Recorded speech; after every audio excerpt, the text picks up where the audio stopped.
할렐루야. 오늘 하나님께서 우리에게 주신 말씀은 이사야서 41장 21절에서 29절까지의 말씀입니다. 우리 다시 말씀을 듣고 보고 읽도록 하겠습니다. 나 여호와가 말하노니 너희 우상들은 소송하라.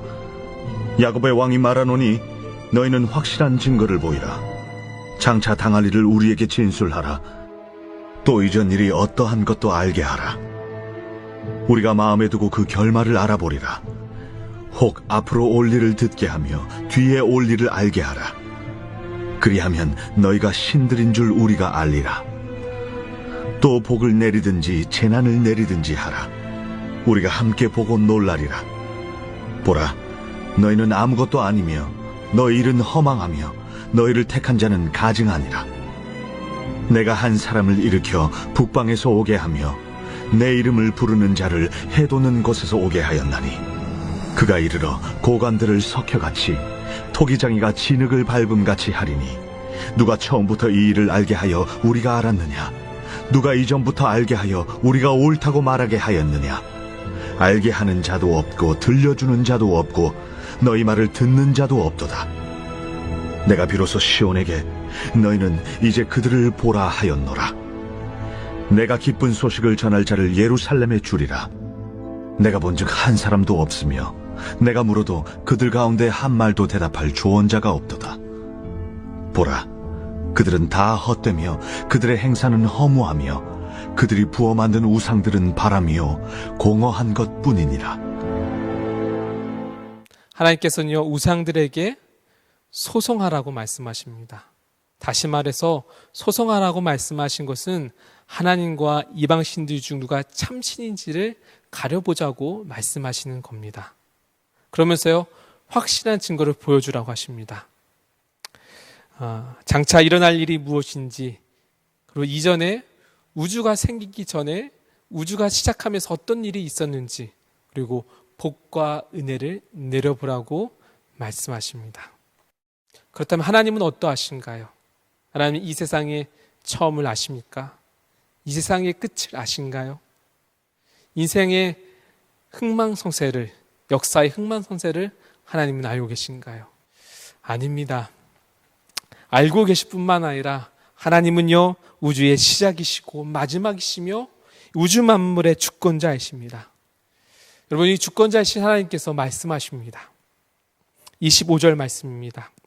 내가 한 사람을 일으켜 북방에서 오게 하며 내 이름을 부르는 자를 해 돋는 곳에서 오게 하였나니 그가 이르러 고관들을 석회같이 토기장이가 진흙을 밟음같이 하리니. 하나님께서 한 사람을 일으켜 저 북방에서부터 오게 하신다고 하십니다. 그 사람 누구일까요? 바사왕 고레스입니다. 고레스를 불러와 바벨론의 통치자들을 진흙같이 밟게 하신다고 말씀하십니다. 그런데 이 사실을 우상들은 알고 있습니까? 어느 것도 하나님의 계획을 알지 못합니다. 이 일에 대해서 어떤 말도 하지 못합니다. 하나님은 이 우상들에 대해서 이렇게 말씀하십니다. 29절 말씀입니다. 보라, 그들은 다 헛되며 그들의 행사는 허무하며 그들이 부어 만든 우상들은 바람이요 공허할 것뿐이니라. 세상의 우상들과 신들은 바람이고 공허할 뿐이라고 말씀하십니다.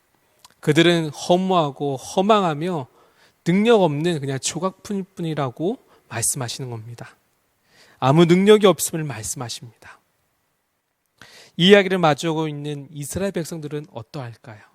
이 이야기를 듣고 있는 이스라엘 백성들은 어떤 생각을 하고 될까요?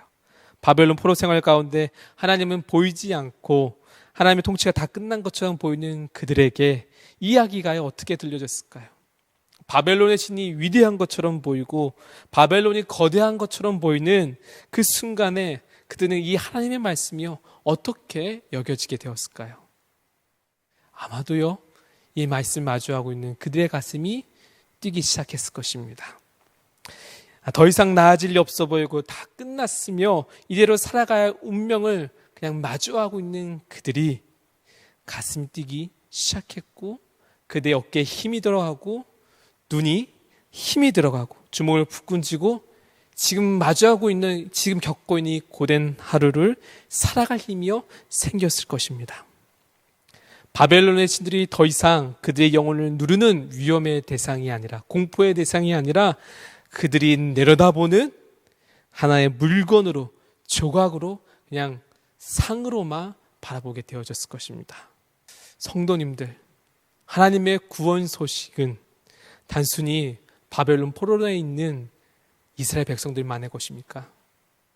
아니죠. 하나님께서는요, 자기의 목숨을 내놓으시면서까지 우리를 구하셨습니다. 로마서 8장 2절 말씀입니다. 이는 그리스도 예수 안에 있는 생명의 성령의 범이 죄와 사망의 법에서 너를 해방하였습니다. 예수 그리스도로 말미암아 죄와 사망이 우리를 가두지 못합니다. 세상을 끌어가오는 세상의 논리가 우리를 지배하지 못합니다. 너는 이렇게 살아야 돼, 너는 이렇게 살아야지 살아남아라는 경쟁과 갈등의 세상 속에서 그것이 끌고 가고 있는, 그것이 일구어가고 있는 세상의 가치관들이요, 우리를 끌어가지 못하게 될 것입니다. 우리는요, 구원받은 하나님의 자녀입니다. 우리 하나님의 통치를 받는 주의 백성들입니다. 세상 앞에 우리는 쓰러질 수 있습니다. 하지만 아주 넘어지지 않습니다. 인생의 주관자이신 하나님의 손에 우리의 모든 것이 달려있기 때문에 그렇습니다. 세상의 처음이시며 끝이시며 세상의 주관자이신 하나님의 주권과 역사에 따라, 하나님의 일하심에 따라 우리의 인생은요, 살아가게 되는 것입니다.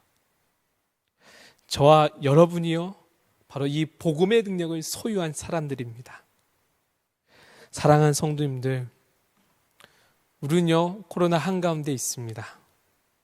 어렵고 답답하고 피로합니다. 하지만 우리는요, 여기에 굴복하지 말고 선포해야 합니다. 세상아, 너는 무엇이냐? 나는 오늘도 살아간다. 전능하신 하나님이 나를 구원하셨다. 세상아, 너는 무엇이냐? 난 오늘 달려간다. 하나님이, 세상의 통치자이신 하나님이 나를 백성 삼으셨다. 사랑하는 성도님들, 저와 여러분이 이렇게 오늘 하루도 선포하며 나아가길 소망합니다. 그 주님의 든든한 그 주님의 뒷배경을 우리는 오늘도 보게 되며 마주하며 경험할 줄로 믿습니다. 기도하며 우리 이 시간 나아가겠습니다.